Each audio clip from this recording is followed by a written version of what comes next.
On va parler aujourd'hui du sommeil. Comment ça marche, le sommeil? Julie, sur 60 ans, vous passez 20 ans à dormir. Donc c'est une fonction. 20 ans sur 60 ans 20 ans sur 60 ans, c'est un tiers de notre Perte de temps. de notre vie. Perte de temps, pas justement, perte de temps. voilà. Parce que fonction vitale, et c'est loin d'être une perte de temps, dans le sens où le sommeil, alors, la définition, c'est le contraire de l'éveil. Alors on va dire c'est un peu simple comme définition, mais c'est vraiment ça, c'est le contraire de l'éveil. Et on oscille entre deux phases dans le nyctémère, vous savez, Dans le- ça s'appelle le nyctémère, le cycle. Attention, nyctéméral. Joe Star, C'est ça. il sort de ce corps. Le rythme de veille et de sommeil, c'est ce qu'on appelle le nyctémère sur 24 heures. Michou qui nous parle de NTM, on aura tout vu. Hein. Et ce cycle-là, contrairement au coma, le sommeil n'est pas un coma, puisque pendant le sommeil, vous avez toutes vos fonctions vitales, et notamment vos réflexes de déglutition, etc. C'est indispensable parce que ça permet de régénérer. Donc, vous régénérez un certain nombre de fonctions. On parle de la mémoire en disant les capacités d'apprentissage, ça permet de fixer certains instants de la journée et de les mémoriser pendant le sommeil.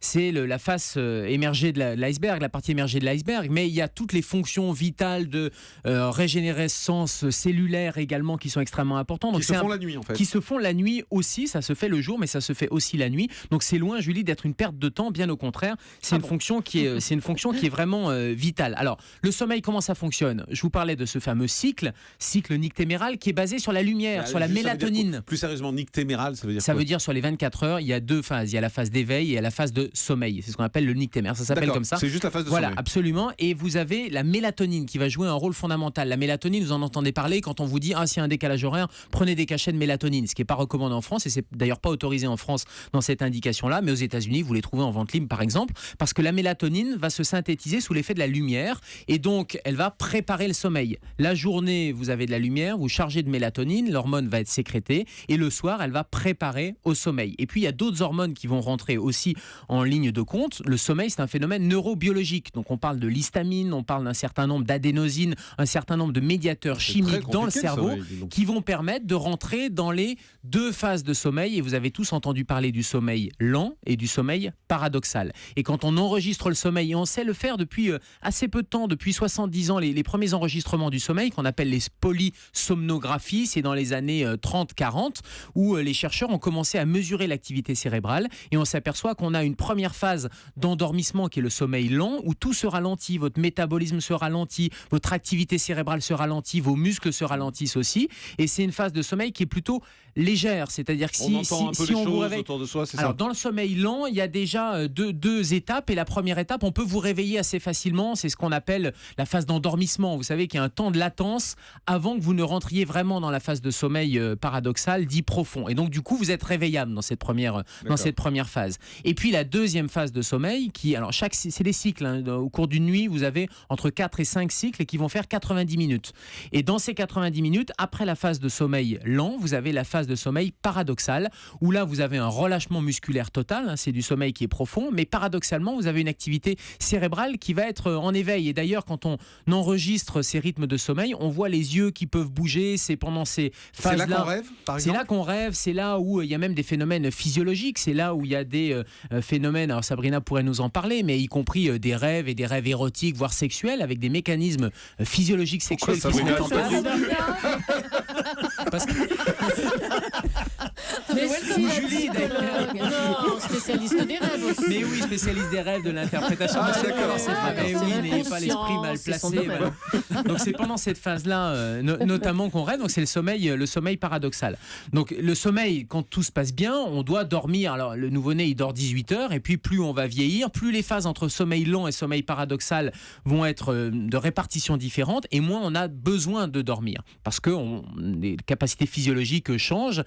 Probablement que les neuromédiateurs changent, tout l'histamine, la mélatonine, etc. Avec le vieillissement, eh bien, on en synthétise moins aussi, et ça explique un certain nombre de troubles de sommeil. On sait qu'il y a des maladies du sommeil, 10% des Français sont atteints notamment d'insomnie. Est-ce qu'on peut ne pas dormir pendant 2 jours, 3 jours? C'est possible? Ou le corps a vraiment besoin à un moment donné de se poser et de dormir? Alors, c'est vital, quand je parlais de fonction vitale, c'est-à-dire que si vous ne dormez pas, alors chez certains, ils vont passer 2 jours sans C'est un maximum. dormir, et c'est un gros enjeu, notamment chez les militaires, de trouver des molécules, des médicaments notamment pour retarder le sommeil ou en tout cas permettre de récupérer plus vite et de permettre à des gens 24 heures, 48 heures sans dormir. Alors, c'est des choses qui sont possibles, pas sur le long terme, qui ont des répercussions physiologiques négatives, c'est-à-dire que vous avez des vraies maladies liées au manque de sommeil et notamment les gens qui sont au rythme décalé ou qui font du travail nocturne et donc qui ont des rythmes de sommeil très perturbés. On sait que c'est facteur de plus de risques de cancer, plus de risques de maladies cardiovasculaires, plus de risques de démence type Alzheimer. Ça a été prouvé. Donc ne pas dormir physiologiquement pendant 24-48 heures, ça va être possible. Sur le long terme, c'est pas possible. Il faudra dormir de toute façon. C'est quoi la limite ? On connaît la limite non, on connaît pas, laquelle il faut pas dormir ? la limite, mais au bout de 3-4 jours, c'est intenable. D'ailleurs, ça fait partie dans certains pays, ça fait partie de la torture. C'est-à-dire empêcher la personne de dormir, et c'est une véritable torture. Et vous ne tenez pas de toute façon sur le long terme. Vous allez déclencher des crises d'épilepsie, par exemple. Et on sait que la privation de sommeil induit chez des épileptiques, mais aussi chez des non-épileptiques, des crises d'épilepsie par réaction du cerveau. Docteur Richoux. Oui, on peut adapter son sommeil. Vous connaissez tous les navigateurs solitaires qui sont capables de dormir sur une demi-heure, 3/4 d'heure, 1 heure, de se réveiller, etc. Donc, on peut adapter son sommeil, mais la privation totale de sommeil amène, comme l'a dit Gérald, à des pathologies gravissimes. Et si c'est sur plusieurs jours, ça amène à la mort. On ne peut pas ne pas dormir. Docteur Kierzek, moi je vais se poser une question, c'est quand on vous opère, par exemple, on vous endort, c'est le même sommeil que quand vous dormez le soir dans votre lit ? Alors non, c'est pas le même sommeil, ça serait plus proche du coma d'ailleurs, du coma artificiel. C'est pour ça quand on vous endort, que ce soit une anesthésie ou en réanimation, on parle de coma artificiel grâce à des médicaments, des hypnotiques, c'est-à-dire qu'on va induire l'hypnose, c'est-à-dire vous dormiez de manière médicamenteuse. Et je dis que c'est plus proche du coma parce que vous allez perdre vos réflexes. Si on vous endort en anesthésie, c'est pour ça qu'on met un tuyau dans la trachée pour que vous puissiez respirer, vous perdez votre capacité réflexe de respirer. Donc c'est pour ça que c'est plus du coma que du sommeil. Et quand on dort la nuit, quand on est dans un sommeil profond par exemple, est-ce qu'on sent la douleur ? Non seulement vous sentez la douleur, mais ça va vous réveiller en plus la douleur. D'accord. Alors, c'est donc vrai que c'est très différent justement ça bien aussi sûr, bien sûr. des opérations. Ceci dit, une intervention chirurgicale, c'est pas l'hypnose qui empêche la douleur. Dans une anesthésie, il y a 3 composantes. Il y a l'hypnose, il faut dormir. Deuxièmement, il y a les antidouleurs, et c'est pour ça qu'on met de la morphine. Et troisièmement, il y a un relâchement musculaire, c'est pour ça qu'on vous curarise. On met des curares, un peu comme les Indiens. Vous savez, ils envoient des fléchettes curarisantes pour paralyser les muscles. On fera une émission sur l'anesthésie d'ailleurs, sur comment ça marche l'anesthésie, parce que c'est passionnant aussi. Isabelle Quenin. Est-ce qu'il y a une phase dans le sommeil où on peut apprendre, où notre cerveau peut quand même enregistrer des données et les mémoriser ? On parle toujours de gens qui apprenaient des langues étrangères pendant qu'ils dormaient. Ouais. Alors c'est du fantasme ou pas ? Ah non, c'est pas du tout du fantasme. Et le fait de bien dormir, quand vous venez juste d'apprendre une tâche par exemple, ou apprendre quelque chose en fin d'après-midi ou en début de soirée, et on sait que ça va augmenter vos capacités de mémorisation de l'ordre de 30%. Donc ça permet vraiment de fixer les choses, et les liens entre sommeil et facultés cognitives ont clairement été prouvés.